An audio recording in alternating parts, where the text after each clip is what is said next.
What's going on, everybody? Dusky Rogue for the Rogue World podcast. I have probably one of my favorite people in all of Utah next to me. I'll take that. Yeah. Next to my own Michael reflection. McHenry. He's, I call, when it comes to me talking to him, talking about him to anybody else, I call him the Vibe Master. Oh shit, thank you. And man, Michael, thank you for being on the podcast. Yeah, appreciate you, man. First off. Yeah. And one of the things I wanted to talk about is you have this momentum and this vibe in everything that you do. Like literally any party that you throw, I almost feel like if I don't go, I know I'm gonna have FOMO the next day. And you've been in the restaurant business for a lot of time, but it wasn't always this way. No. It wasn't always Hell no. It wasn't always pumping the way Yeah. it is. What was that change? What kind of happened in your business of restaurants that actually started to click? Well, dude, one, thank you so much for inviting me onto your yeah. platform, obviously, in one of our absolute standout brands. And cheers, by the way. I appreciate you, first and foremost. You're a great friend and a great energy. And I appreciate it. before I answer your question, I want to share a little tidbit about you, if that's cool. Man. When I first met you, it was interesting. I was manifesting probably the first 6 months to a year before that. I'm just like, man, I'm realizing as I continue to grow and grow throughout my career, throughout just business and life, the evolution of I just found myself wanting to gravitate towards more creatives, like innovators, like movers, shakers, artists, designers, entertainers. And it was interesting when we started to link up because I think I was invited on one of your friends' platforms or something. And I think at that point you were doing some audio, video and some things like that. And you know, I think truth be told, I think I felt like I looked pretty good behind your lens, you know? And so that was some of it. And then, you know, and then you just kind of inviting your talents in to say, hey, Em, let me create some value for you. And as far back as I can remember in my life before I started this vertical and creating the success that you see today that we're gonna talk about soon, I just had this early vision of I wanted to design clothing. And I just always wanted to help other people feel beautiful because that was important to me. I always wanted to feel like I was wanted, I was warranted, that I looked good, that, you know, when you're snowballing at the skating rink, you get picked, you know? Heck yeah. And that was something for me that my earliest memories were drawing like hats and shirts with my name on them. Because at that point, I didn't know what a brand was, you know? Like, damn, personal brands are important, but in my adolescence, we're talking like the 80s, early 90s. And so this wasn't like a movement. This wasn't like exciting and trendy. This was just, I wanted to do it. And our first project that we collabed on together was taking this great brand and doing like a matching crew and you know, t-shirts, shorts, hat, the whole bit. Like we created a party pack before I saw brands creating party packs. and now we fast forward to this point, and here I am sitting on the other side of the success that you've created. And you know, who I knew and who I met 2 years ago was just a dope opportunity for me to be close to a creative and someone that I felt like had creative juice, could see an eye for good detail. And you're sharing with me your passions for cut and sew and apparel and all the stuff that you were doing. To now I'm seeing what you're doing with Rogue World. Now I'm sitting down on your podcast and here we are about to chop up, you know, the current state and future state, you know, hopefully of our realities as well as our partnerships. And so this is just dope. So I just wanted to start with, man, that was a moment I wanted to share with you. I appreciate it. If you want to dig into that next question, we can go for it. Man, I one of the main things I remember meeting you over on that table, and when I say over, it was about like 2 years ago, right? Yeah. When we sat down, I remember leaving that. There's certain times in your life when you leave and you're like, I know I was in the right place, right time, with the right people, like in the right moment, everything, just like all the stars aligned. That was one of the times. And I remember calling my wife and just being like, I met the coolest person in the world, and I want to just grow up to be like him. Oh, shit. And she was like, well, okay, who's this guy? And I'm like, his name's Michael McHenry. So she starts doing the research. And I'm like, we're going to be doing a brand together. I'm going to link him with my boy Cash. Who's become a really good friend. Which has been freaking awesome. We have taken thousands and thousands of dollars worth of business to him. Yeah. Virtually, I think the first thing we ever did with him, or close to it, was Pancakes and Champagne. that Pancakes and Champagne hat, which then typically I'm wearing one, right? But dude, I mean, our Lightning Bolt Utah, as you know, and the collab hat that we've done, we don't even really try now, but dude, we sell like 30 to 40 of those hats a week, but just like people, they just sell themselves.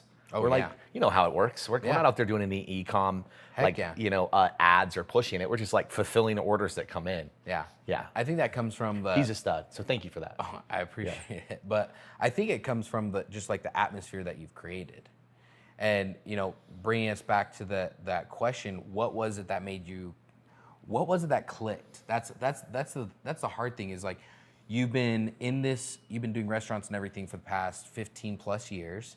And what was it that actually just like made it like, was there a moment where it actually just started going, or was it just kept going up? Like, how did it work for you? Yeah, no, great question. So yeah, let's see, where are we now? We're about 17 years in. Okay. And although it seems like that's a long time, it might like seem like it dates. Like I got in this business at 19-ish, somewhere like 19, 20. And maybe a little later, somewhere in that range. And dude, I didn't come to this business like from the side of like I'm a passionate restaurateur. Like I'm all about like I never had the restaurant job like a lot of people did. I never like bussed tables or served tables. I never cooked on a hotline. Like my first opportunity to join this business was literally on the back of a piece of paper, sitting across from one of my greatest mentors of all time, and his business partner. And they pitched me on this concept. And at the time, competitive bowling was my sport, dude. Like fully consumed. Okay. Like I bowled more than 34,000 games. I haven't done it competitively since 2008.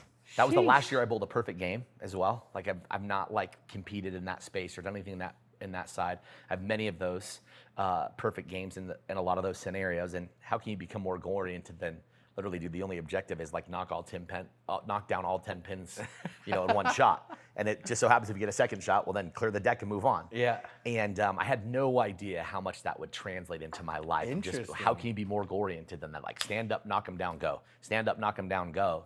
And what lessons, what maxims, what just architecture came from that, right, dude? So I was in the restaurant business. I was in the bowling business. And this is Fat Cats. You familiar with Fat Cats? Oh, yeah. So this is back in the day when Fat Cats, like in 2003-ish, like people weren't using the term bowling center. That was a new thing. Cosmic bowling, like nightlight, arcades. They were bowling alleys until about the year 2000. And bowling alleys smelled like stale cigarettes. They had like French fries and chicken tenders and a bowling pro, in a pro shop, right? In that day, it was like just like you go to a golf course right now, you go up to like Hidden Valley, you go wherever you want, there's a golf pro. Yeah. Well, bowling alleys before bowling centers had golf pros or bowling pros in them.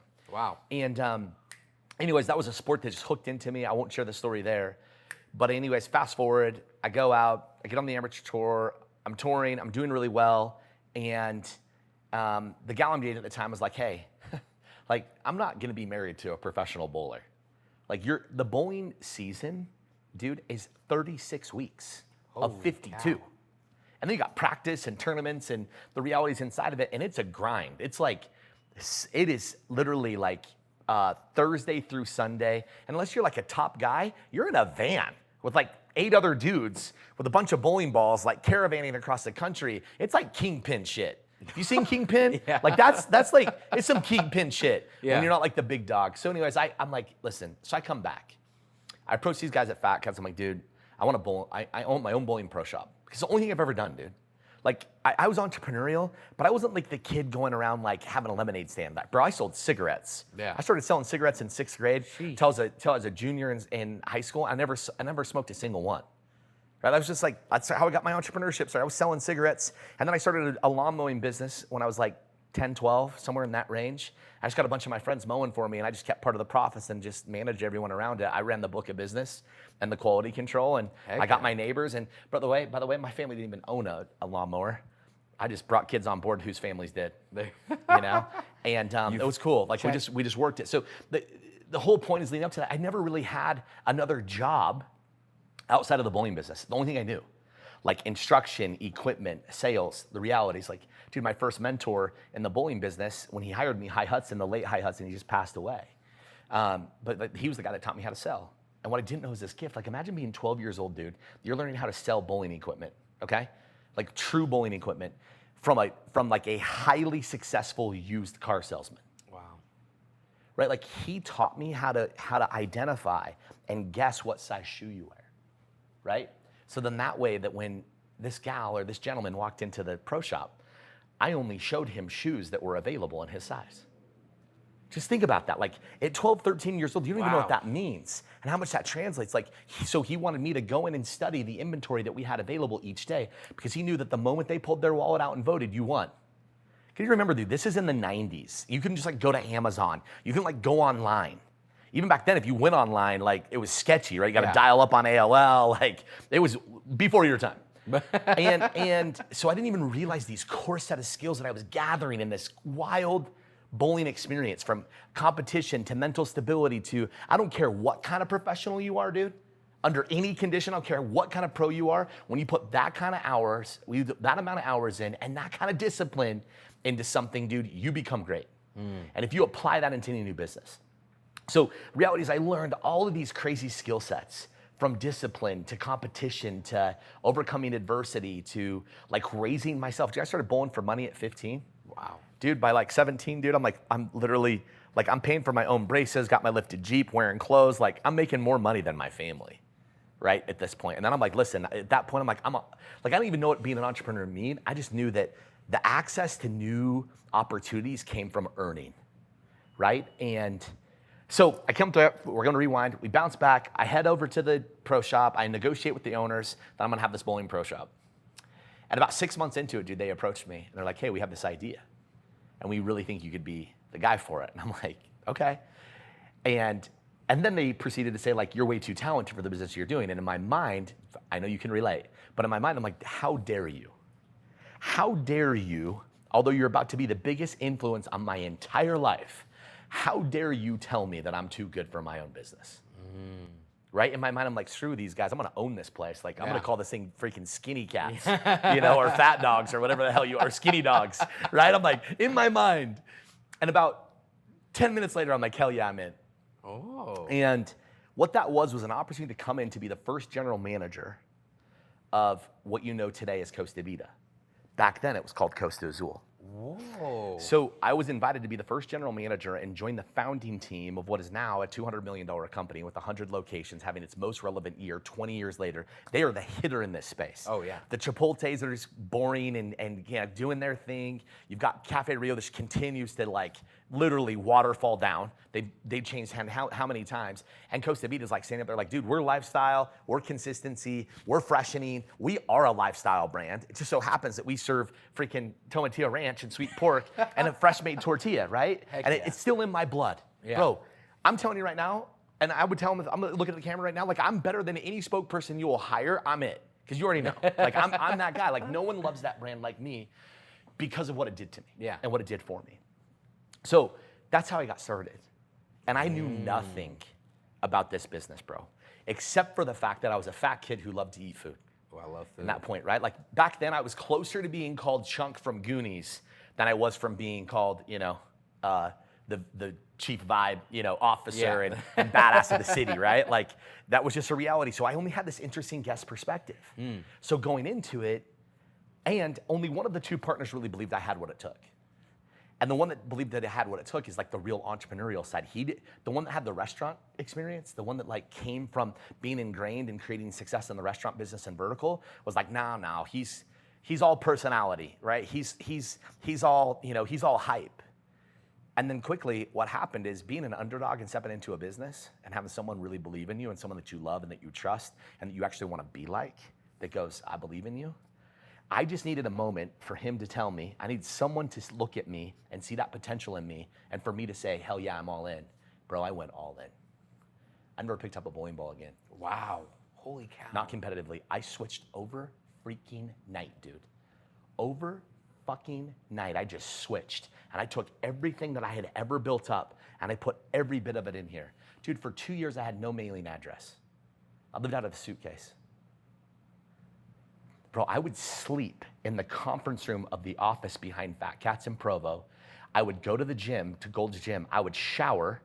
I'd work out sometimes, but mostly shower. I would come back in and I'd open the restaurant. I'd work all day long. I'd hang out with my friends. As soon as everyone went home at the Provo, you know the Provo scene, the Provo All-Stars, that whole bit, dude. I just went back to my office, snuck into my conference room, slept there. I don't even think the owners really know that story. I was so in, dude, that in my mind, I lived in Murray in the time.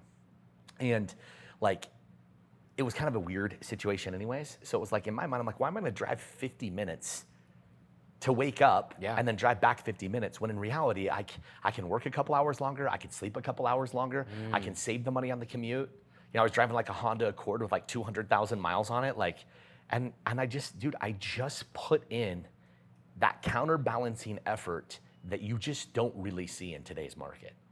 And so I went into this business as an underdog. I knew nothing from the business except for just being a guest and consumer, which also gave me an advantage. Oh, yeah. And I loved finance. I had always studied finance academically. It was just like something that was important to me. So I knew numbers. I knew how things worked. So it kind of gave me this interesting instinct and I think position within operations because I had the ability to influence people. People wanted to be around me. They would buy into my visions and I had energy.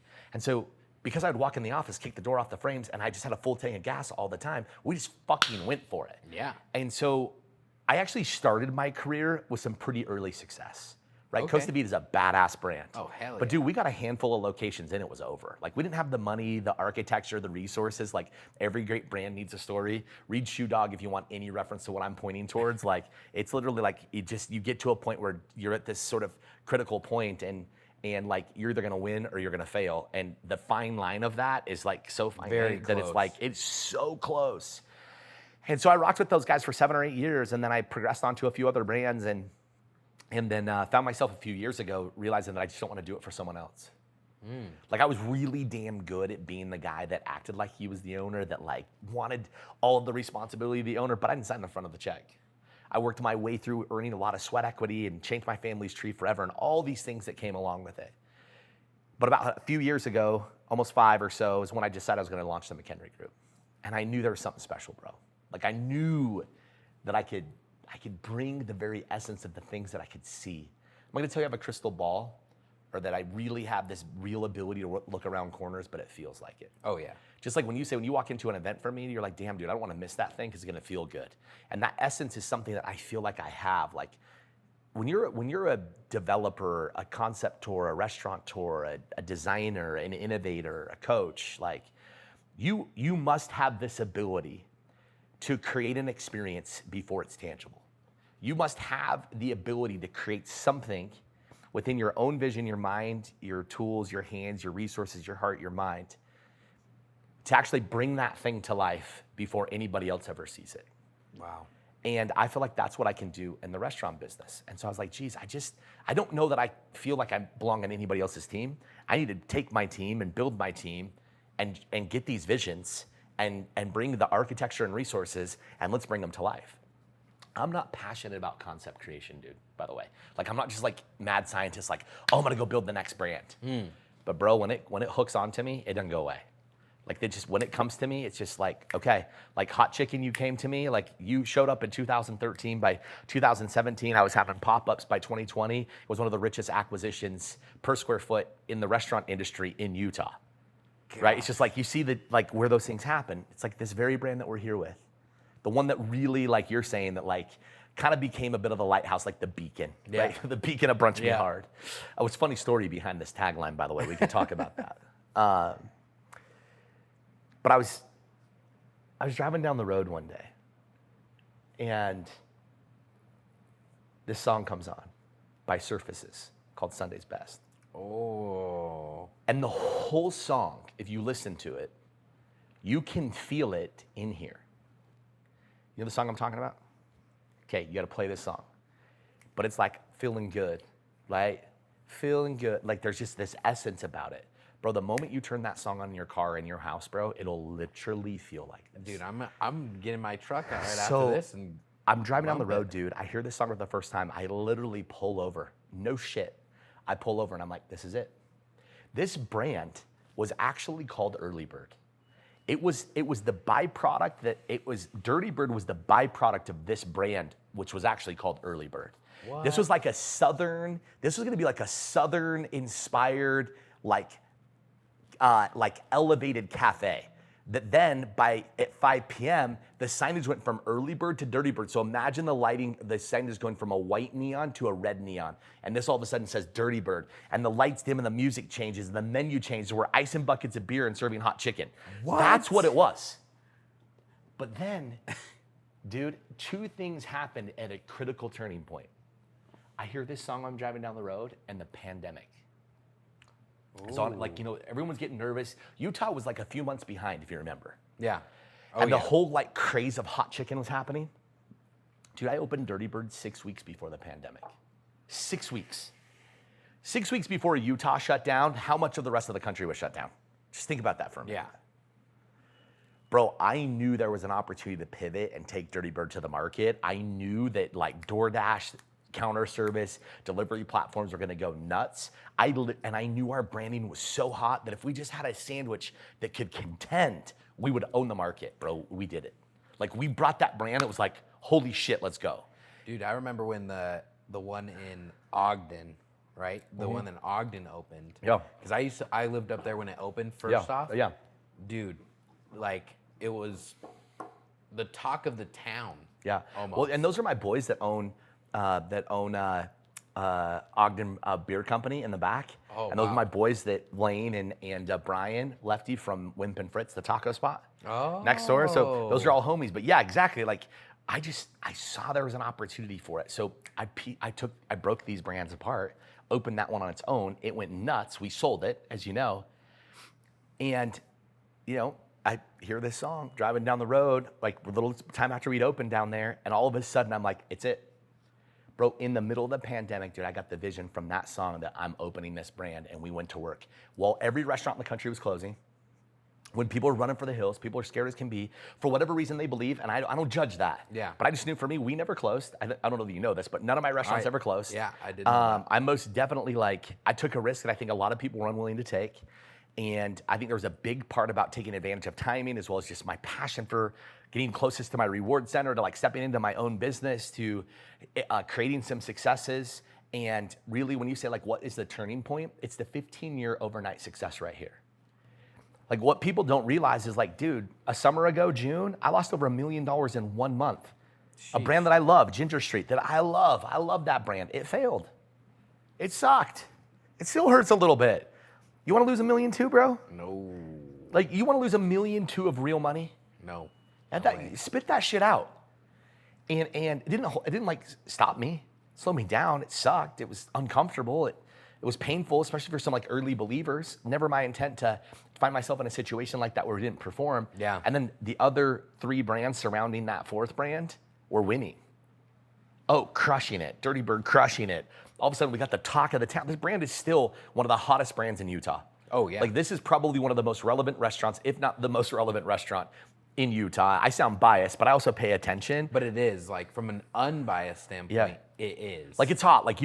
You almost can never bring it up. A lot of people say, I haven't been there yet. There's 3.3 million people in Utah. We need 500 to 700 a day to be wildly successful. It's not like we've served all 3 million people in Utah by any means. But this was a bit of that 15-year overnight success, taking advantage of true timing, getting very clear on my own reward center and mission for what we're doing, and fast failing. And that was really something that I saw in a lot of successful entrepreneurs, that they act swiftly and they act quickly. And to be honest, I don't know that I'm one that actually acts super quick in terms of bringing something to market. But what I do know is that I act very quick and pivot in market, radically fast. And I'm not emotional about it. I'm we're on plan, we're off plan, we're moving. And so the fact that I can close a business like a Ginger Street and open one, within a matter of months, and then bring a new brand to market the following year with Picarica, Americana Barbecue, which is another one, as you know, that we sell out almost every day. And I'm not here just going oh my God, we're amazing. I'm here saying for 15 years, it wasn't this way. I drove 4 hours to go to that one restaurant. Yeah, you did. No shit. And dude, here's the thing that I let people know. Dude, I literally opened and closed Costa Vitas for years. We'd open some of our brands years before now. We'd cut a ribbon and then figure out how we're gonna beg people to show up.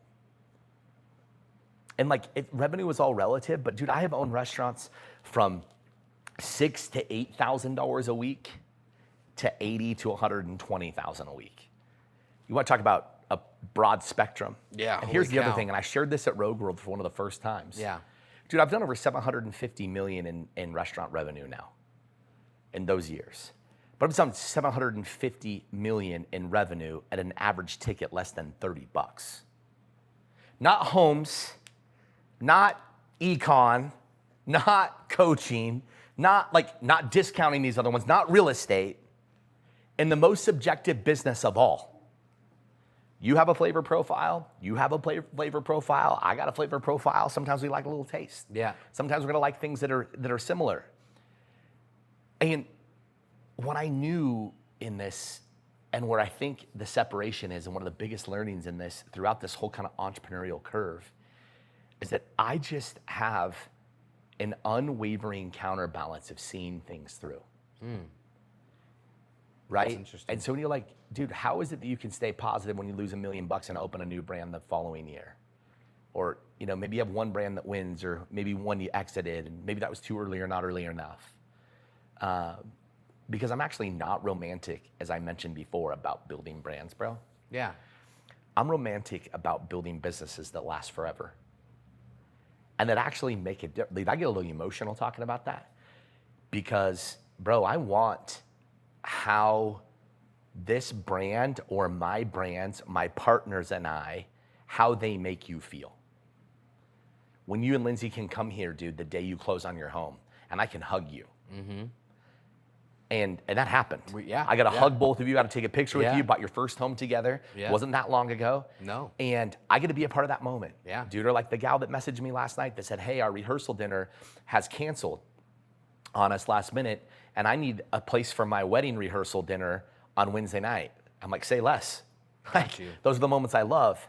And so many people go like, dude, is it really is he really that like approachable? Is he that available? And I go, yeah, because absolutely. no matter at every level, dude, I work like we have never made it.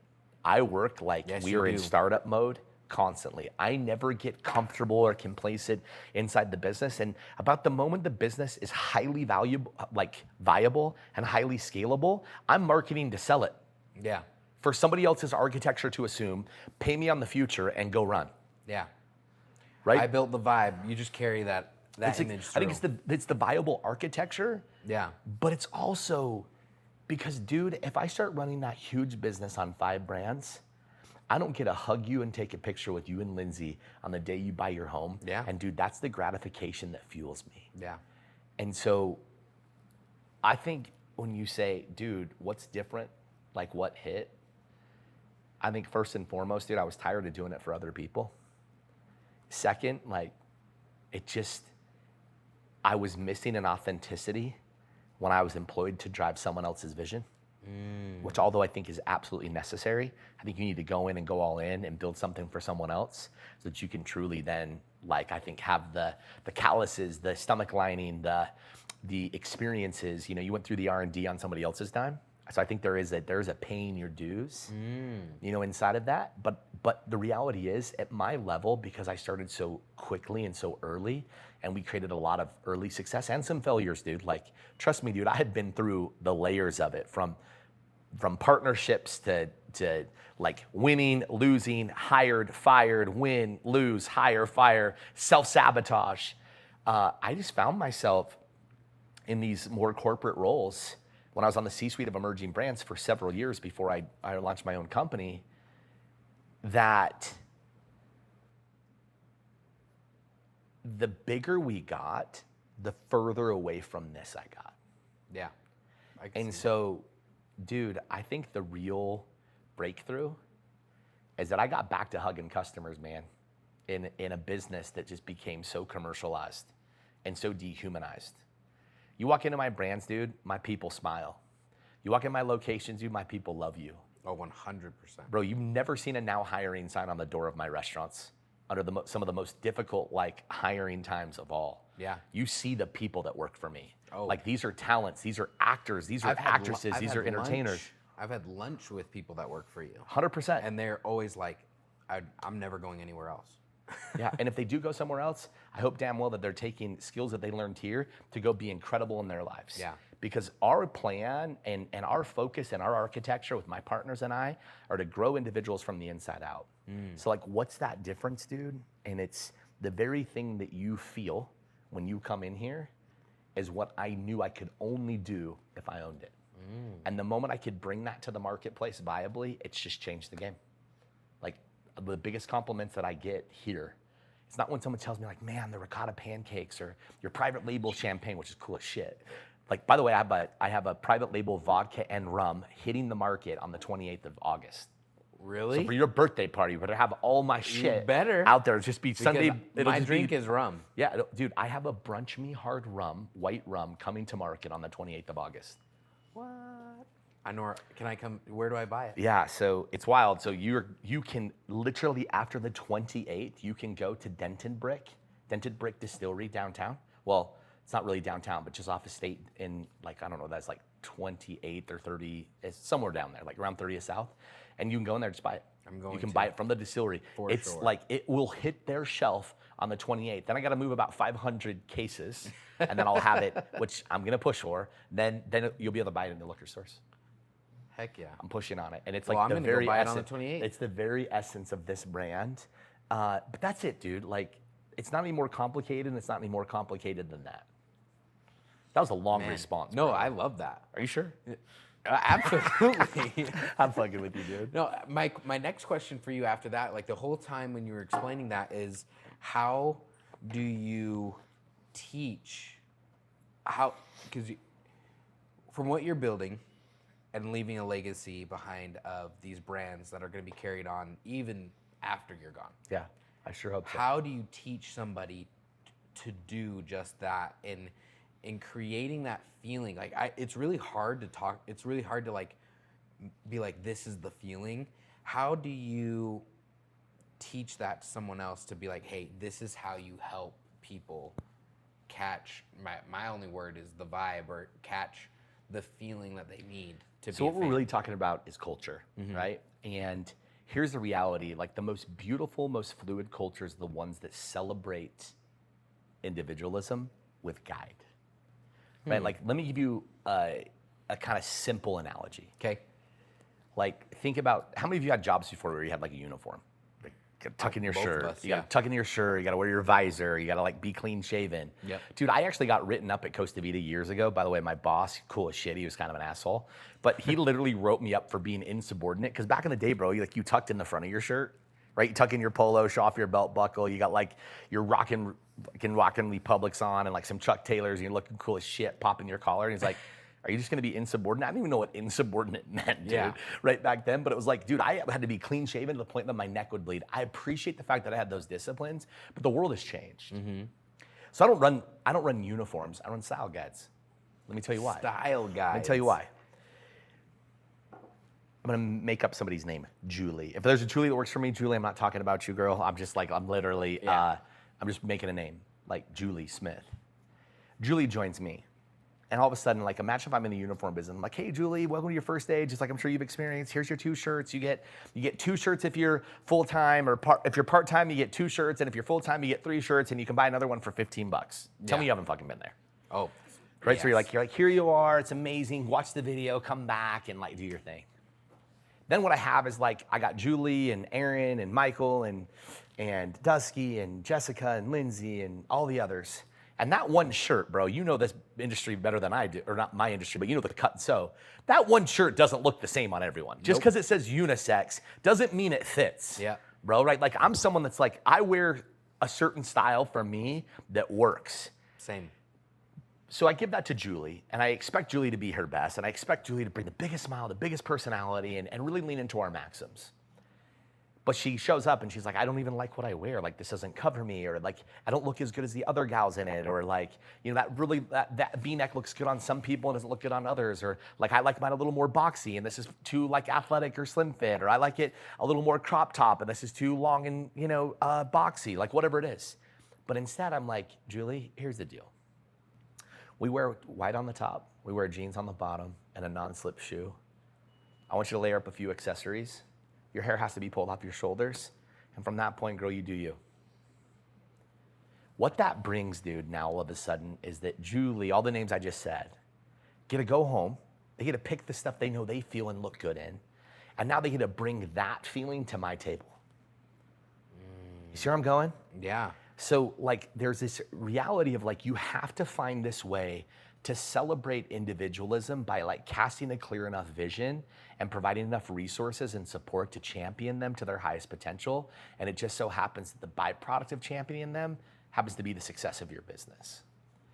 So first thing is I guide them. I provide this beautiful canvas for them to paint on and to be their most bold and beautiful inside of it. And then we just start to work on our maxims. And our first most glowing maxim is, we're gonna be the best part of someone else's day no matter what. Wow. And here's why. Because in our business, you count on your neighborhood restaurant and bar during times of crisis and celebration. Yeah. Think about this, dude. When you got out of the hospital after burning, you know, 2/3 of your body, which by the way, congratulations, bro, you look fucking great. and you overcame some wild experiences. Like, bro, listen, I've never caught my whole body on fire. Yeah. I may have felt like it, but I mean, you literally caught yourself on fire. You can't tell me that when you came out of the hospital, dude, that people weren't like, I want to take you to dinner. Oh, or I want to bring stuff to your house. I want to bring takeout to the hospital, or like, what's your favorite meal? And like, you're eating pizza and ramen and, you know, fried chicken and of course pancakes and maybe not having champagne back then and hot honey pepperonis and whatever it might be. But like, tell me that wasn't a thing. Yeah. Oh, right? yeah. When you First thing I wanted to do was go eat in a restaurant and go to a movie. There you go. Perfect. So my point, right? You and Lindsay, buy your first home, you're here. Yeah. Right? Like, let's go have a meal. Like, dude, you throw an unbelievable event on your first one, Rogue World 1.0. Yeah. Dope as shit. What do we do beforehand and what do we do afterhand to celebrate? Like pre and post game, we eat. What do we do while we're there in our green rooms? We eat. Yeah. And so you count on this under every phase of your emotion on a daily basis. You lean on a restaurant in some way. Yeah. Right? And believe it or not, the majority of America eats out. It's not the minority of America, it's the majority of America eat out. You can thank our North American lifestyles. Yeah. And when you really honor that, dude, like when you really, really fucking honor it, and you really recognize the fact, dude, that when that person walks through this door in, you know, the suburbs of Salt Lake City, here we are in you know, Sandy, right? Which used to be like, I don't know, Mormons. It's like the Mormon suburbs of Salt Lake City. Basically. And now it's just like the badass like intersection to Yeah. the Wasatch Mountains and the gateway between, you know, Silicon Slopes and downtown. Yeah. Right? It's literally, we're like what, 10 blocks from the MLS arena, like soon to be probably 10 blocks from the NHL arena. Like this is a, dude, literally in my opinion, this is the conduit from Silicon Slopes to downtown. Yeah. What a beautiful place to be. But when you realize that when that person walks through that door, there's 5,200 restaurants or so in Utah. That's 5,199 to 1. And bro, every single day, I don't know if you preach that, dude, I ingrain that into our people. That like, they chose us, and we're not gonna fuck it up. Yeah. And I don't know how many other restaurant owners or managers in our business, especially probably the most subjective businesses of all, is like doing their pregame huddle right now at Arby's going like, we are fucking number one. Yeah. But I will tell you this much right now, at every brand I was ever a part of is exactly how we approached it. And we've just never changed it. And I think that not only is a cheat code, I'm willing to share it because you still got to execute. But when you really take our business and you tap into the emotions of it through your people and in your culture, and you get serious about how your brand makes someone feel, you're a fucking outlier. Wow. Straight up. Dude, look at the brands we're wearing right now, right? Like, bro, by the way, like I didn't, even though, bro, look at these. These are custom C89s. These are the 89 Reebok. But Reebok didn't pay me for this yet. Yeah. Yet. Like, these brands, dude, like, they didn't gift this to me yet. Yeah. But, dude, I will champion the shit out of this brand. Yeah. Dude, you and I have shared brands. We've talked about brands. We've put stuff on together. Like, we've showed up to places before wearing the same watch, like wearing the same shirt, like rocking the same bag. I'm like, dude, I better see if Dusky put anything on his stories, dude. Otherwise, we're gonna show up and look like we're twins at the venue. Yeah. Nah, but like, listen, it's just, like, we just champion other brands. But why? Why do we do that? Bro, you're someone that's a big marketer. You understand promotion, you understand marketing, you understand brand. I mean, the reason I wear, Do you look good in it? You feel good. Well, this is the shirt I'm wearing is mine. Your own brand. Yeah, this is my own brand. You had that fit to you. This is my design. This is my cut. This is the. It's what you want to wear. But like the reason I wear it is because it fits perfectly, makes me look good, makes me feel good. Yeah. And like when I'm wearing it, I'm everything that I want to be, you know, and nothing that I'm not. Here's a cheat code too, dude. Ready for this? Ready. How many? By the way, I wish I could ask all the freaking the viewers because everyone's gonna be. I have an idea this one's gonna go hot. Okay. But this moment with us. Okay. But, dude, how many times you struggled getting ready in your closet, bro? You put on like 5 or 6 different things, or like probably a lot more when back in the day. Totally, right? Yeah. A lot more. Here, and you might already be on this, dude. But like, bro, I don't have anything in my closet, nothing that I know won't look good on me. Bro, Same. I literally, this one t-shirt that I'm wearing right here, you know this t-shirt, like this one t-shirt that I'm wearing right here, I have in 2 different sizes, and I have no less than 15 to 20 of them. Same color, same cut, 2 different sizes. I wear this same style t-shirt almost every day because I like it. I like how I feel. And bro, my greatest output happens when I feel my best. Absolutely. So a cheat code is don't have anything in your fucking closet that you don't look awesome in. Yeah. Get rid of all that bullshit. Get rid of that shirt that you're so romantic about that you never fucking wear. And this is just like, we're kind of fucking with this men's guide because it's something that's really important to me. Like, dude, I've always been so particular about my stuff. Yeah. My look, my style, my vibe, Same. dude. I wipe my shoes off every day. Bro, this is like a $68 sneaker. I don't treat this sneaker any different than the Frag High Customs I just got from Jonathan Millar that cost me over $2,000. Sheesh. But I treat them all the exact same way because that's how I treat me. Yeah. Right? And so, dude, there is this interesting thing inside of culture that if you provide a platform, a canvas, a reality, a moment for someone to feel their best, that the reflection in which they see, they are encouraged by, will activate and accelerate in its likeness greater than any one other thing. Period. Bro, I don't care if you sell freaking smothered burritos. I don't care if you sell, Evergold Rolexes. I don't care if you sell freaking dance fitness, coaching, haircuts, bro talks. I don't care what it is, dude. The behavior is exactly the same. Yeah. And the winners who win are unwavering about the very things that we're talking about. Like that is the difference maker. Yeah. Bro, like I think standing out in the restaurant space, right? My good friend Andrew Smith, well, he's more like a mentor and thought partner. He may not even know that as much. Dude's just like, he has a beautiful architecture in our business. Somebody that I look up towards, I look at, I kind of like gauge with, or like a David Grootman out of Miami, or like a Sam Fox out of Arizona. These are like guys I see that are these are guys I point towards, right? And I see what they bring. I see what they bring. And one thing that I see is they have unwavering standard. Like unwavering standard.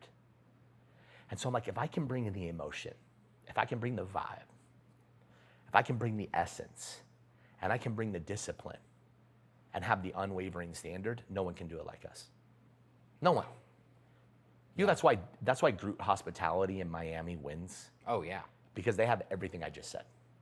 And he knows it. It's like, bro, you think that Tom Brady's rolling with a guy that isn't a champion or just buys a soccer team with David Beckham and they bring on Messi?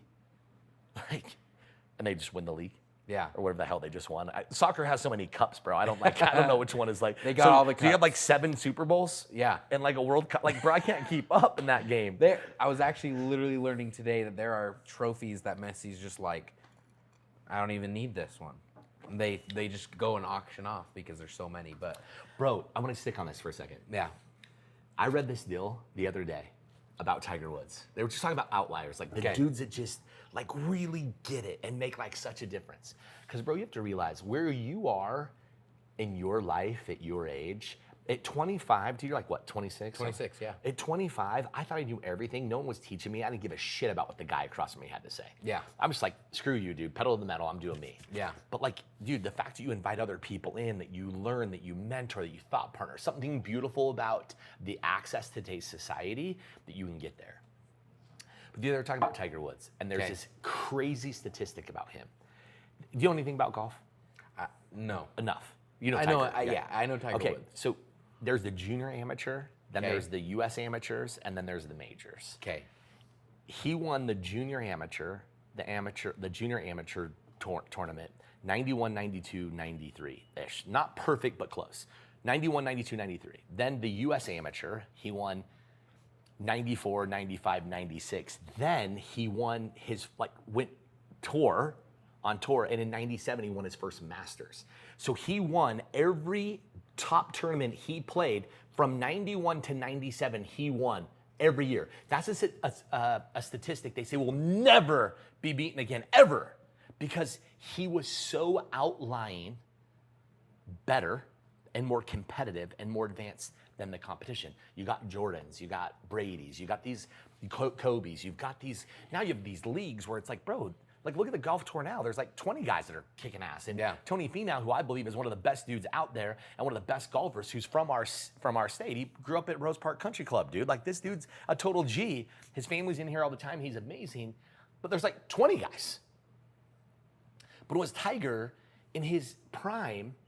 He won more than 67% of the time he teed up the ball. The next closest to him was like something stupid. Like I don't even know the statistic, but it was like under 20. And so, like, what is it about those? Yeah, what was it about that? Become like unwaveringly, like they become world class. They become remarkable. You look at this mindset. You look at these realities. It's when you can tap in to the emotions, when you can tap into the the technical side of it, right? The equipment, the resources, the software, the platforms, the buildings, the disciplines, but it's like when you can tap into every bit of it and then have the discipline and the extreme counterbalance to actually go in and become that. And bro, I'm not gonna tell you I'm a Tiger Woods. I'm not gonna tell you that I'm a Tom Brady dude or I'm a David Grootman or you know who these guys are. But I do got that dog in me that, bro, I am willing to pay a price to be the best that I feel like the market's not willing to. You know what I'm saying? I see a little of that in you too, bro. Like you got that dog in you. Like you got that dog in you too. I see it. And I mean, really, dude, you have brass balls and tenacity. Like, dude, what 26-year-old dude's can put 350 entrepreneurs in a freaking auditorium and then just like DM, you know, Utah and the country's top entrepreneurs and be like, get on my platform. Get over here. And you're like, and I'm not taking no for an answer. Yeah. I loved our deal. Cause I'm like, hey dude, where the hell am I? And you're like, Dick, you're the first person I invited or something. Here's the screenshot. And you never responded to me. And then I'm like, why the hell am I not on your stage? You're like, well, dude, you're the first person I asked. Yeah. So, oh man. Yeah, interesting, bro. I just like so many ideas of spit those things out. Well, just like we've just been talking, and like there's a new brand that I'm currently cultivating right now called Thunderbuck. Thunderbuck? I love that. It's an outdoor clothing brand. Okay. Think of like Louis Vuitton hits Carhartt. It's very hell yeah. It sounds dope. It's like a man brand? It's a both. Yeah. It's both genders. So, or think about. I just mean man brand in terms of like, when you take something like Carhartt, right? And you take something like Louis and you can mix those things together. Like I always say, like referencing, not like because it doesn't serve both or doesn't serve all, but like man brands have a different cut to them. There's a different ruggedness to them. There's like, there's a different like there's a different thread about them. No, or I'll explain it. It's either I'll explain it that way or explain it like somebody who's blue collar but owns a side by side. Yeah. Or somebody who's blue collar but they have a houseboat timeshare, right? Somebody that's just a little bit more out there. They love to have fun with their friends. It's like my boy Josh. It's like my boy Josh Butcher, dude. Who like he literally is like an adventure guide and like takes you to get your like what do they call it? What are the big deers called? Big ass ones, mole deer, whatever the hell they're called. Like mule deer. Yeah. Right. Like he's the guy that guides you to go get your black bear, your grizzly bear, like your zebra. Yeah. And dude, he's like in a badass like M8 series BMW, or it's like, or he's like on like a flatbed Tundra. Exactly. You're talking about this guy. That is him to See what I'm saying? That you just create an essence. Yeah. You see that, dude? That's a gift in these kind of relationships. Well, I was just when you were talking everything, like I was like, okay, how am I applying that to my own business, right? Like obviously we have this podcast to share with others, but you know when I sit with someone, especially like you. I try to apply these things to me, right? Because if we're going to share this with so many other people, and I just think about, okay, well, is what I'm doing, is the way that the print's going on, the way that everything is going to project that standard, right? Because you give people freedom. It must. Yeah. It must. I'm just kind of like you just mind blowing. You think right about now. Those. Like we talk about, like whether you're creating that brand, and think about like maybe where you've missed it before. Like, was the stitch just okay? Was it just good enough? Was it like what I could afford, or is it like I just gotta push this thing to market? And there comes a certain point that you get in your skill set, in your confidence, and really in your expectations that you become unwavering about your standard, right? Like I'm just like, bro, if it's not Sunday's best, we don't go. And dude, trust me, if I come in here, bro, and we're not on our game, I don't walk past it. Like never. You ask, dude, you and Chase are close. You ask my team, like they'll say like Michael does not walk past it. Yeah. Because if I ever walk past it, then at that point now I support and then I enable. Yeah. Right? It doesn't mean I'm coming in here to like be a seagull, like seagull management. I'm coming in here to fly in and shit on everything and fly out. Reality is like I just have to have the highest standard to be upheld because no matter what, they're gonna fall a bit short of Dusky. Yeah. So like in this brand, right? Like every thread, every texture, every print, every corner, every edge has to be to your standard, and or else. That's been the whole vibe of Thunderbuck. What's it called again? Thunderbuck. Yeah. Hell yeah. Where recklessness is welcome. Dude, that's dangerous as fuck. Yeah. Yeah. Like it's, dude. I went and bought. Cut that clip, bro. That's gonna be a good one. I freaking fucking cut that one out for it. Yeah. I went and bought a side by side for the brand. Hell yeah. Like I just got it today, and so what kind? Just a Can-Am Maverick DS Turbo, blah blah blah. That doesn't count, bro.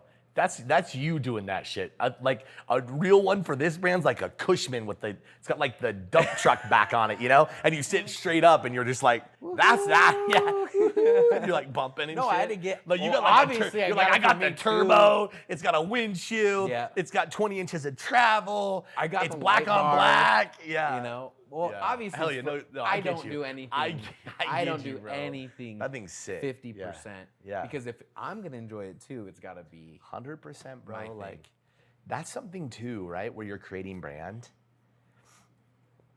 Going back to your original question, because clearly that was an important one. Yeah. For you and for the platform. Like dude, you just do what you want to do. Yeah. And just don't waffle. Yeah. Like that's something I wish I would have done earlier in my career. My career path really served me well. It's not like I don't want to go back and undo the past. Yeah. But like, I would say like, the sooner you gain a greater self-awareness and understanding of your reward center, the greater the advantage and opportunity you have to truly win at just life, let alone business. Yeah. Right? Like if I use something personal for me, bro, I think you can relate in some of this. Like we lack this love and appreciation for our own reflection, for our own person. That relationship that is most intimate for us that we should be having, which is like, geez, dude, this relationship that you have with you, that Dusky has with Dusky, that Michael has with Michael, is the most important. It's the most intimate. And every other relationship is a byproduct of that, right? There is just something about like knowing yourself well enough to understand and know your reward center well enough, and then applying the discipline needed to protect that unwaveringly. Like the fact you're figuring a lot of that shit out at 26, bro. Man, I've realized. Fuck, man, that was like 36 for me. Yeah. I've realized the more successful you get, the more in tune with yourself you have to get. Yes, because success is exposure. Success doesn't make people, it just exposes people. I tell people all the time, like, dude, money doesn't make you, money just exposes you. Yeah. Amplifies who you are. 100%. And like, dude, we all know, like, the bigger the audience, the bigger the audit, baby. Straight up. 100%. And so, like, that's another reason why, dude, I'm as vocal as I am on stories on social, like why I share the way I share. Accountability, baby. That's like a video journal on a daily basis. Yeah.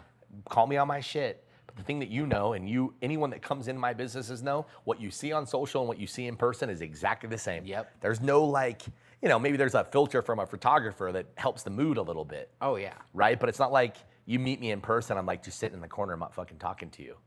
Bro, you see me in here. I fucking hug everyone. Yeah. If they don't like it, they don't have to come. Like, just how it works. Like 100%. Like, bro, I built this for me and everybody else. I didn't build this for everybody else and me. Yeah. Ooh. See what I'm saying? I love that. Bro. Quote. I'm gonna write that down. Yeah, do it. Like, bro, the way I've never said that before.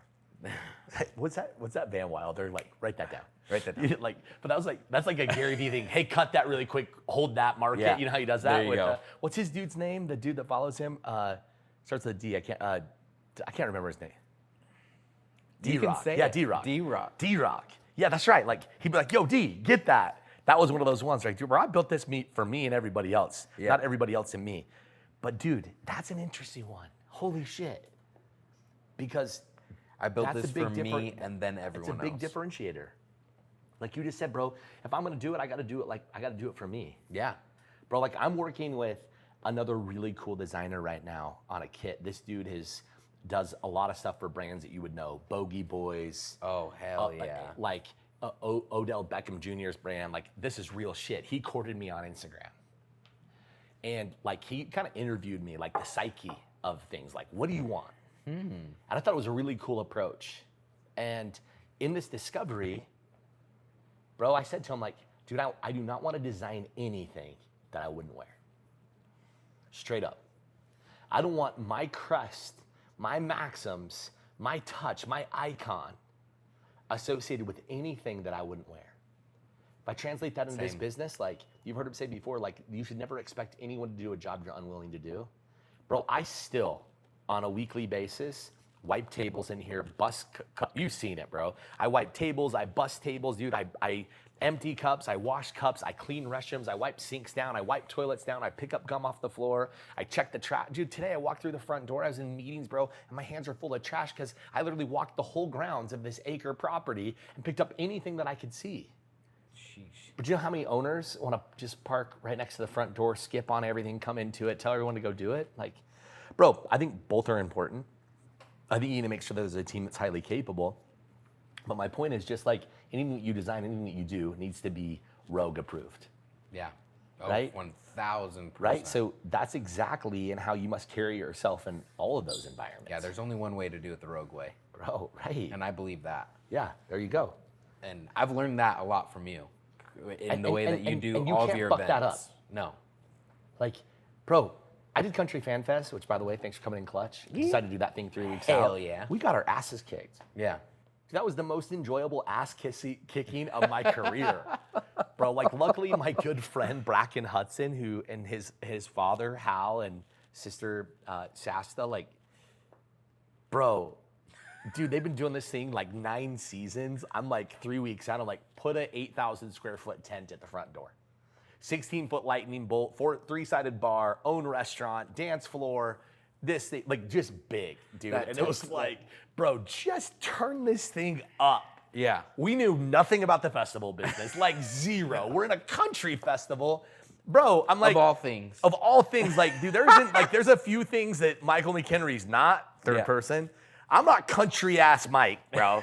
You know, like, and I was thinking, like, dude, look what I did at All Star. Look what we did these things, like, of course, tenacious, resourceful, confident, like, resource vision aligning, like the ability to walk in. Like, how many people walk into a festival, dude, 3 weeks later, they're 50 yards from the front door with an 8,000 square foot tent they've never had the experience before.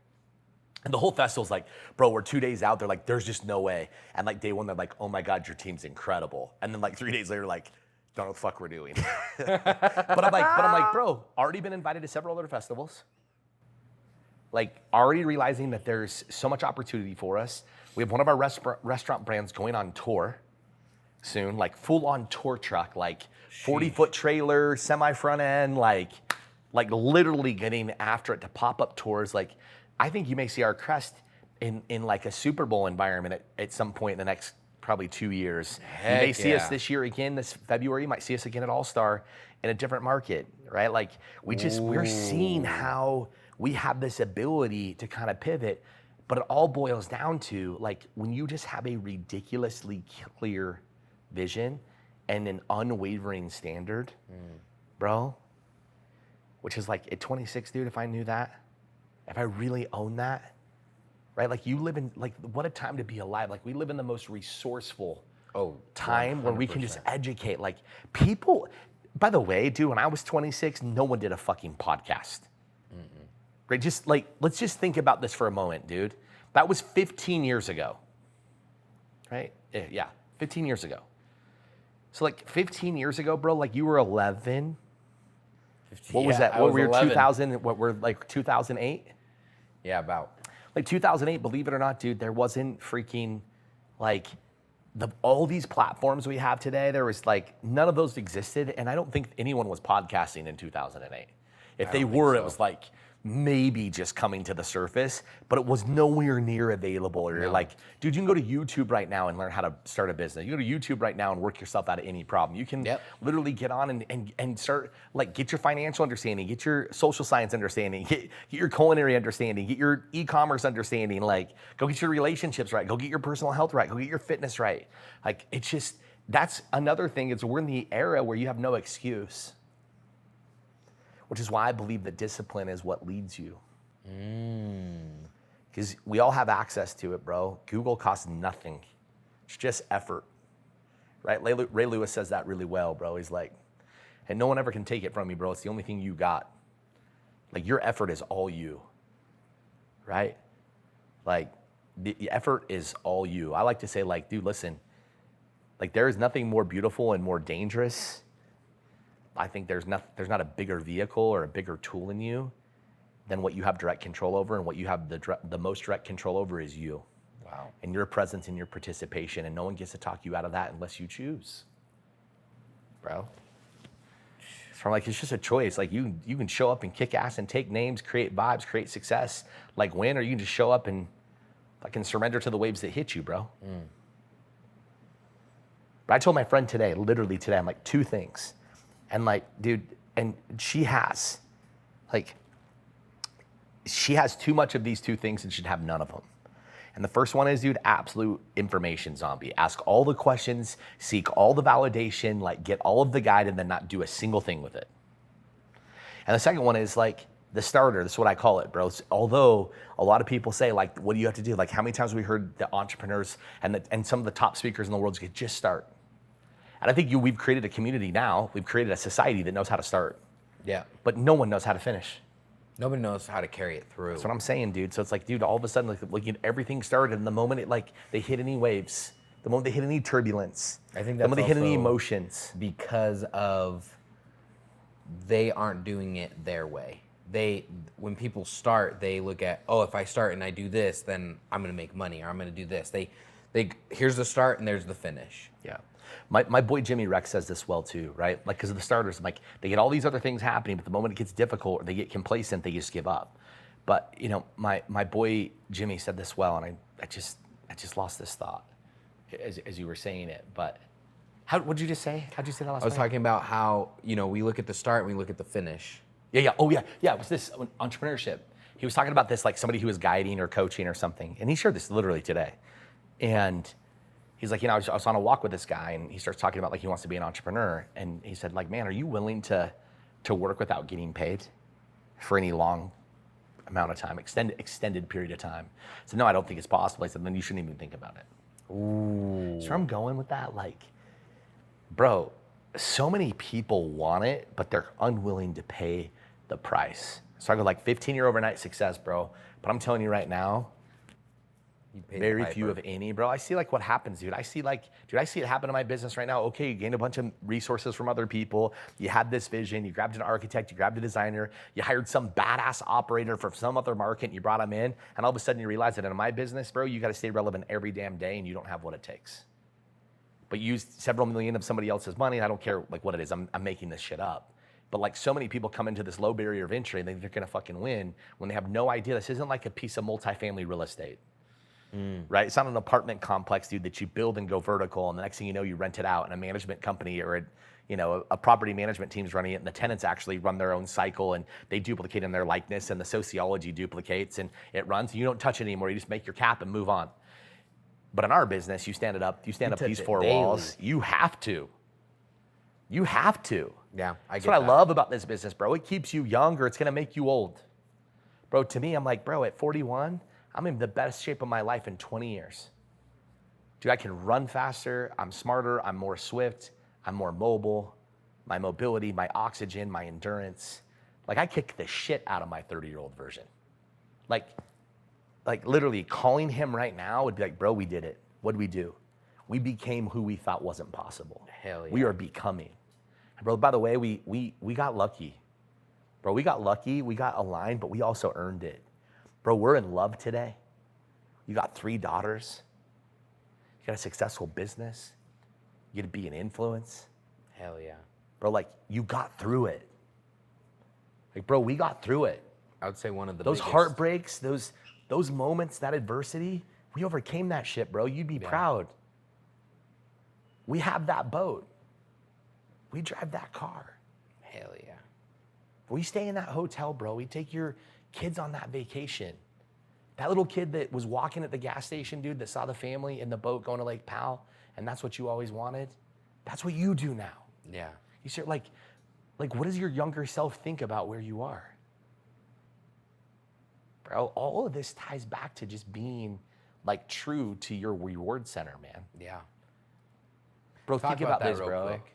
I want to ask you a question. You mentioned, okay, I go. ask you a Okay, question. ask me a question first. Think about this though, bro. Like, straight up, dude.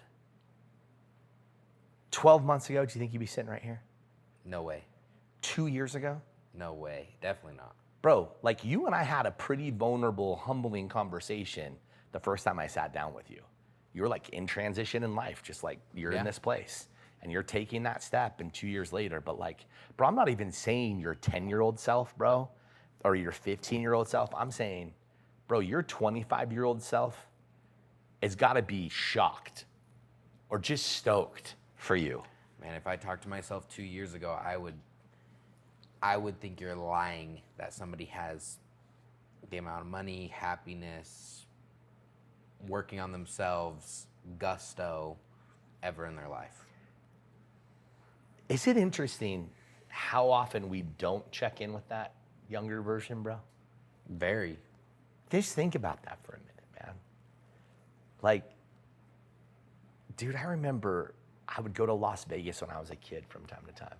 And I'd see like the Lamborghini or I didn't see the Lamborghini. I was always a Ferrari fan until I actually got into Lamborghini. Yeah. And I'm like, I always loved the sophistication of Enzo, man. I love that they just did stuff with such style. But then I just saw like Lamborghini was like, fuck it. We're both. Yeah. Right? Like, I love that like Ferrari's like, you know what, dude, honestly, I want to put the speedometer over here because it's cool. Yeah. And Lamborghini's like, well, actually, mine's going to go right here, but we're going to pay more attention to RPMs. And we're like, I always tell people, like, to me, it was like Italian sophistication, American muscle mixed into one. Oh, yeah. And they're just like obnoxious and awesome. But I remember like seeing that like at the valet. I'm like, man, what does he do? Dad. My dad's like, you know, smoking a cigarette, doing his thing. He's awesome. Fucking, my dad, you met him, like big-hearted, lovely, but just like, dude, totally content, like blue-collar mentality in a lot of ways. That means like, works hard, shows up every single day, but no aspiration to like actually earn every choice. Just is content with like, I want to work 8 to 5. Yeah.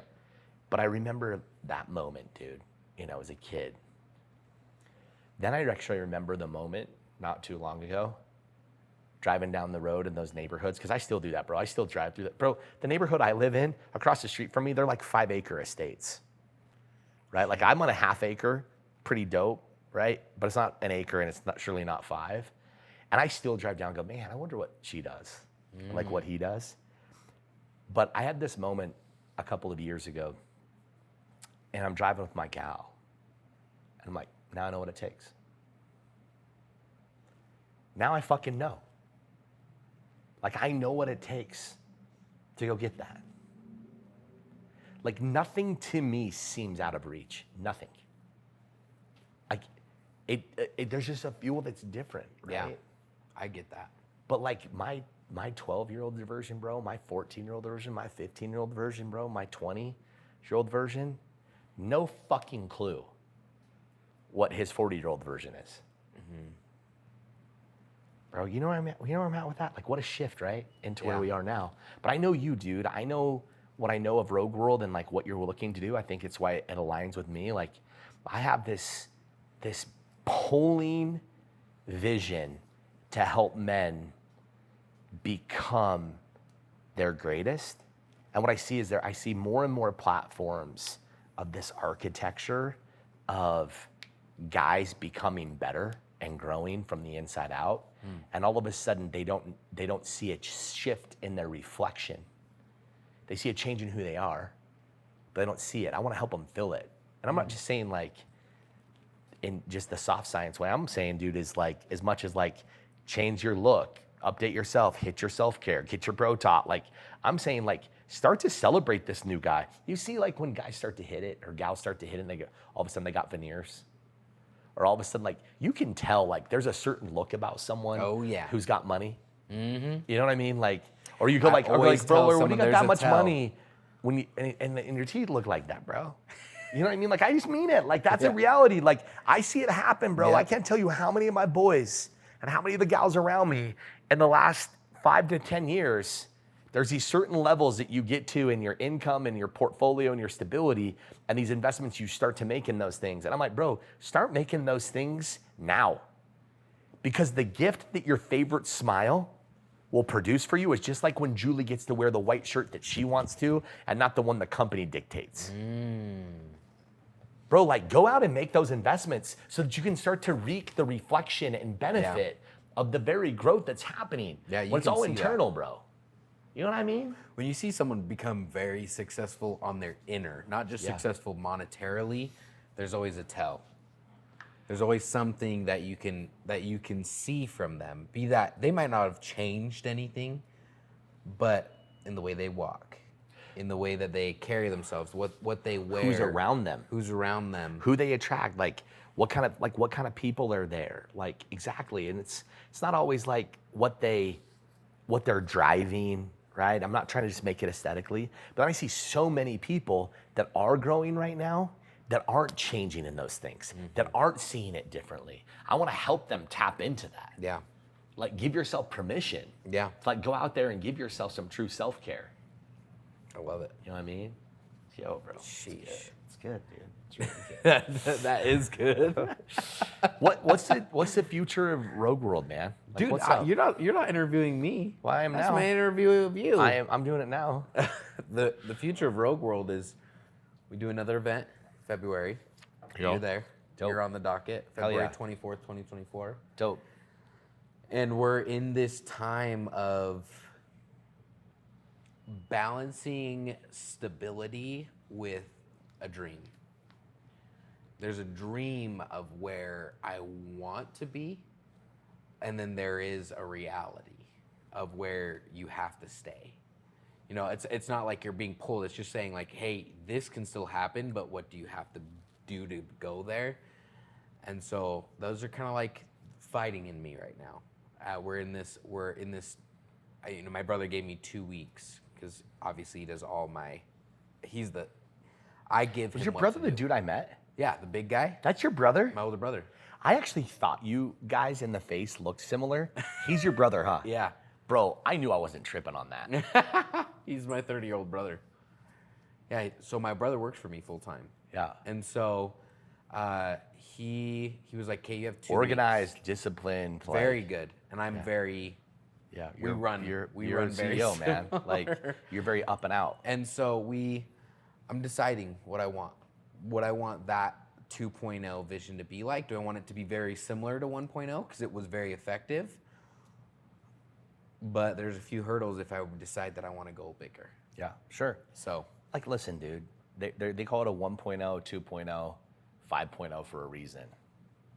You know. yeah. What about you? What's the future? What does, other than like, here's this, what is the path of your brand or brands going to be? Dude, it's probably easier for me to distill it down into like the true maxim that I'm living in right now. Okay. Which is like, dude, I want to live people and places better than I found them. And that just points towards it. The other thing is, and you know, some people might look at this economic, you know, whether they believe in a 7-figure, 8-figure, 9-figure or beyond, you know, reality for them. But I'm standing right now in what I believe to be is my $50 million vision. Like, it's like, I want to be the $50 million version of me. I'm living that $50 million version of me before I'm there. Meaning I just check against that right now. And I learned this, really this sort of maxim recently from Coach Pipes, who's dope. And it really like turned a light bulb on for me because it was like, hey, that decision, is that on par with 50 million? Is it? Like, is that relationship? Is that moment? Is that investment? Is that time? Is that really on board with it, right?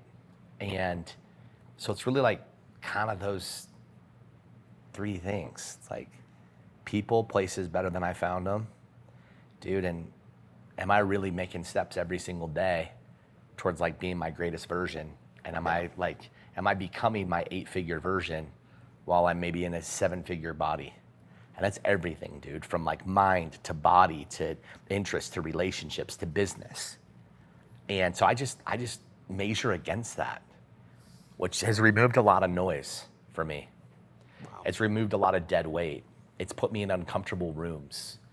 It went from me being one of the biggest at my table to being one of the smallest. Wow. You know what I'm saying? Yeah. And that's, so like what's next for me, and like, or when you ask like what's next for me, my best version, man. Hell yeah. Like, and I just hope that my best version, because it's on my mission, takes a lot of people with it. Yeah. You know, because man, I took advantage of like early success. I acted recklessly. I'm still dangerous, bro. I'm never changing that. Like everything dude. I do is in race mode. You have to be dangerous. I'm dangerous, bro. It's just how I roll. Like, I like risk, dude. I like being on the edge.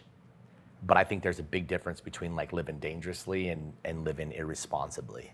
There is, right? 1,000%. And being reckless versus being dangerous is radically different.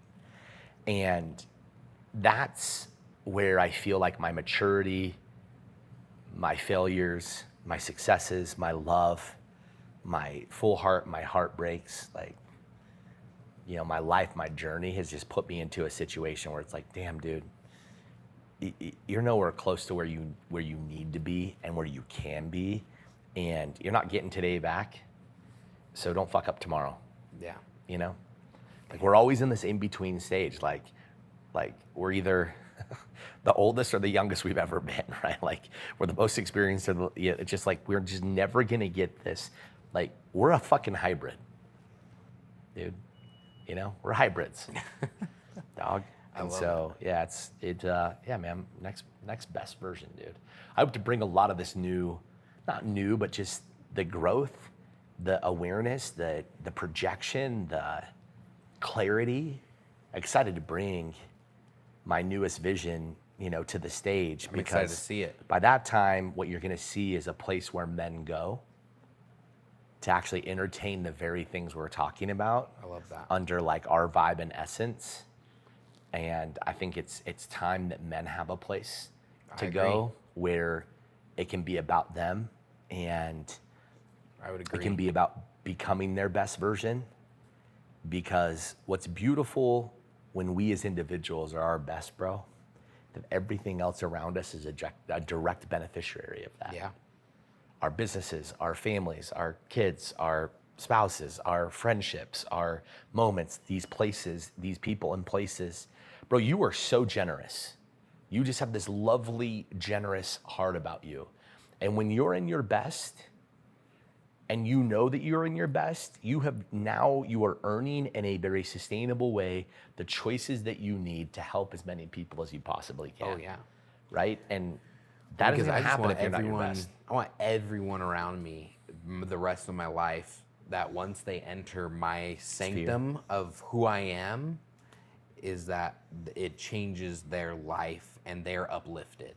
The moment, no matter where they're at in their life, the moment they come into my bubble, in my atmosphere, they are uplifted. There's a beautiful gratification that I receive in championing others to their full potential. Like that's a maxim I've lived by for years, but it is most definitely there is a beautiful gift in helping other people succeed, dude. 100%.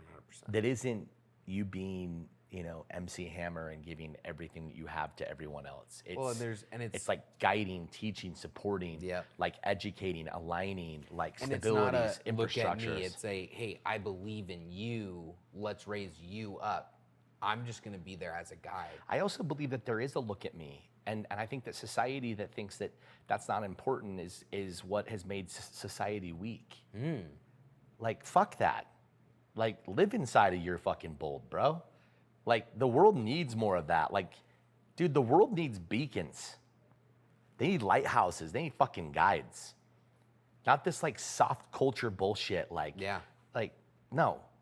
Like, dude, like, success comes with accountability. Love comes with accountability. Growth comes with accountability. Self-awareness comes with accountability. Like, education, knowledge comes with responsibility. It comes with accountability. And that's a piece that's hard to talk about. The accountability of being like, oh, that's because of me. Yeah, and I hid behind that for a long time, and fuck that. Like, bro, we work too hard. Yeah. We pay too big of a price. Yeah. I don't need someone else to tell me that I can't be who I need to be, when in reality, at the end of the day, dude, if I know that my message is bettering those around me, fuck it. I'm all in, baby. Hell yeah. Right? Hell yeah. That's just like, bro, it's like I told you on your stage, man. Like, you telling me right now you're in business because you love it and you don't care if you make any money at it? Fuck that. Yeah. It's too hard. Now, you love your business. You can love it till you're out of business.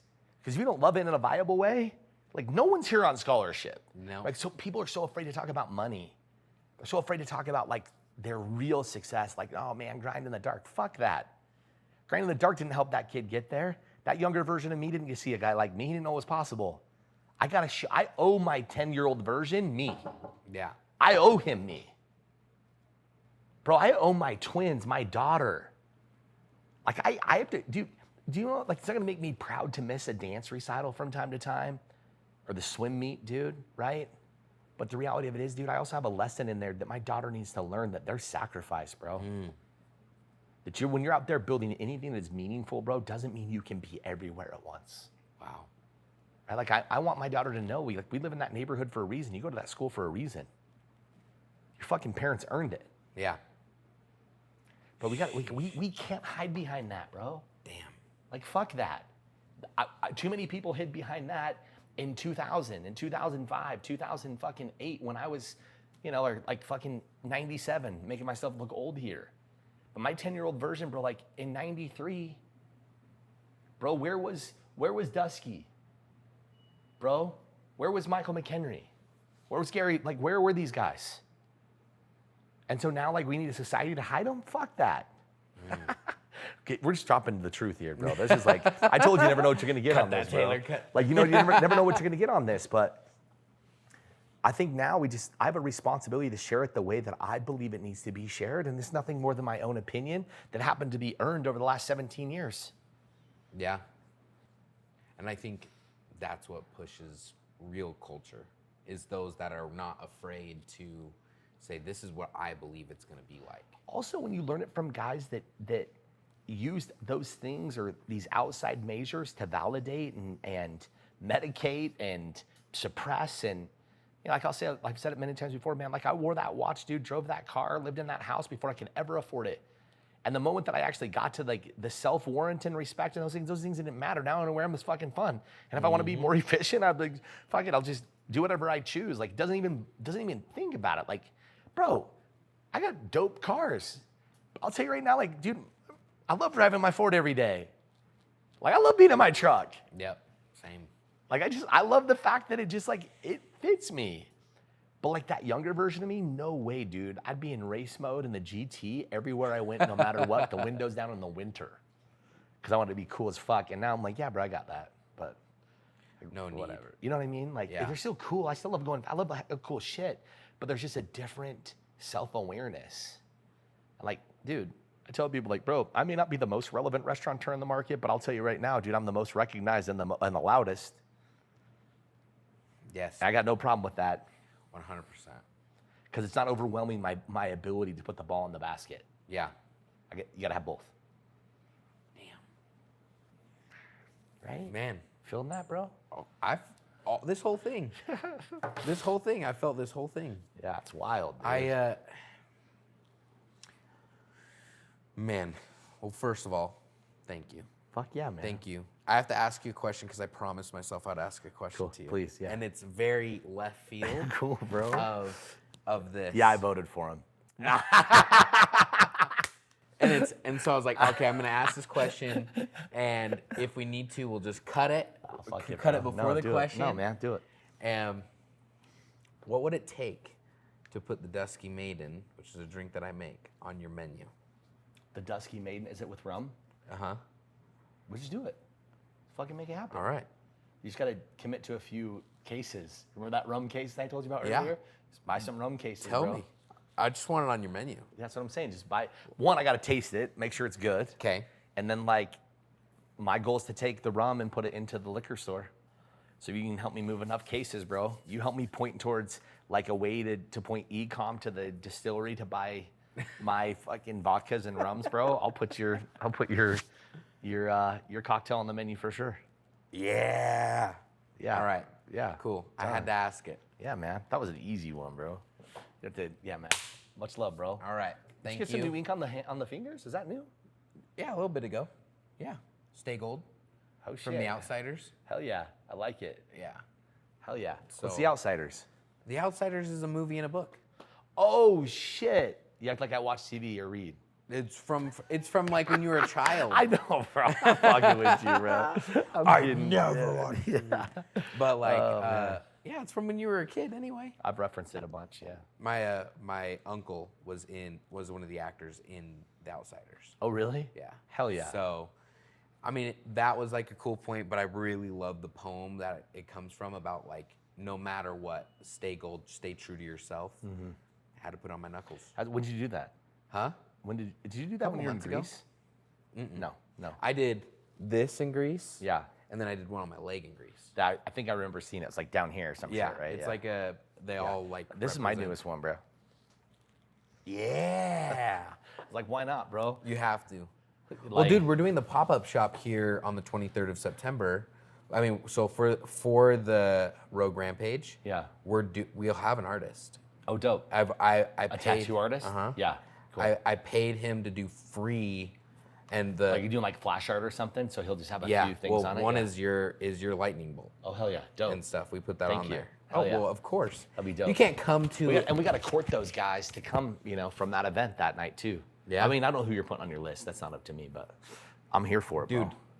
anybody you tell me can be on any Dude, list. one thing I want to do with you, I do want to spend some time with you about your Rampage, because it's like one thing to spend time with my team around the architecture, but it's another for me to like, help put it, bro. We got to put that 16-foot lightning bolt, dude, at the entryway for that night. Uplight that thing. I'm down. We could do something cool on the inside of it so it like fits your brand. So you like walk through a tunnel into it. Could just could be really cool. But let's do it. yeah, done. I'm in. All right, man. All Appreciate you, bro. Thanks for letting me take up so much one last space.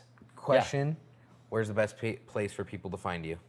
Oh, dude, that's easy. Instagram.